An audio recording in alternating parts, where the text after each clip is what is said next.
President Donald Trump has taken drastic steps to ensure a compliant Pentagon, firing America's top general and removing several other senior military officials. Trump's most senior military advisor, Chairman of the Joint Chiefs of Staff, General Charles C.Q. Brown, and Chief of Naval Operations Admiral Lisa Franchetti were both dismissed. Defense Secretary Pete Hegseth has also announced a search for new military legal officials at the Air Office, Army, and Navy. In an interview, Trump's Defense Secretary Pete Hegseth said, and I quote, "These changes are necessary to realign the Pentagon with the president's vision and eliminate distractions like DEI programs." And I have a lot of respect for CQ Brown. I got to know him over the course of a month. He's an honorable man, not the right man for the moment. Small group of insulated officers who perpetuate the status quo.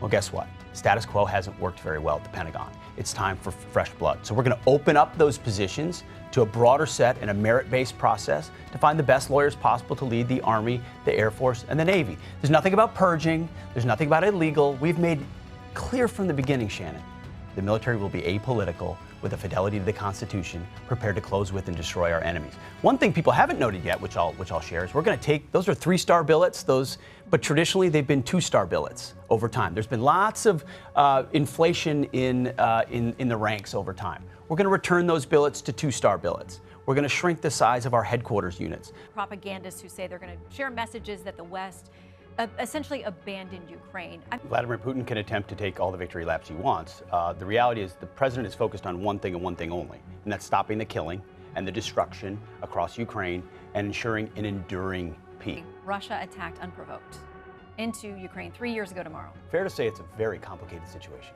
We know who invaded who. We understand the stakes of this game. Brown, the first black chairman of the Joint Chiefs, and Franchetti, the first woman to lead the Navy, were dismissed without cited performance failures.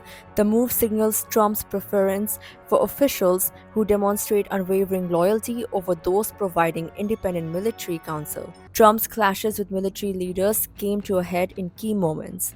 Afghanistan, he pushed for a full withdrawal despite internal resistance. Syria, Mattis resigned after Trump ordered the pullout of US troops. Protests. Following the George Floyd protests, Trump's use of force near the White House drew sharp rebuke from former generals. January 6 riots. After the Capitol attack, General Mark Milley called his Chinese counterpart to assure stability, leading Trump to later suggest Milley should be executed for treason. With this latest purge, Trump is doubling down on securing total control over the Pentagon. Hegseth has hinted at massive personal cuts in defense spending, signaling more changes ahead.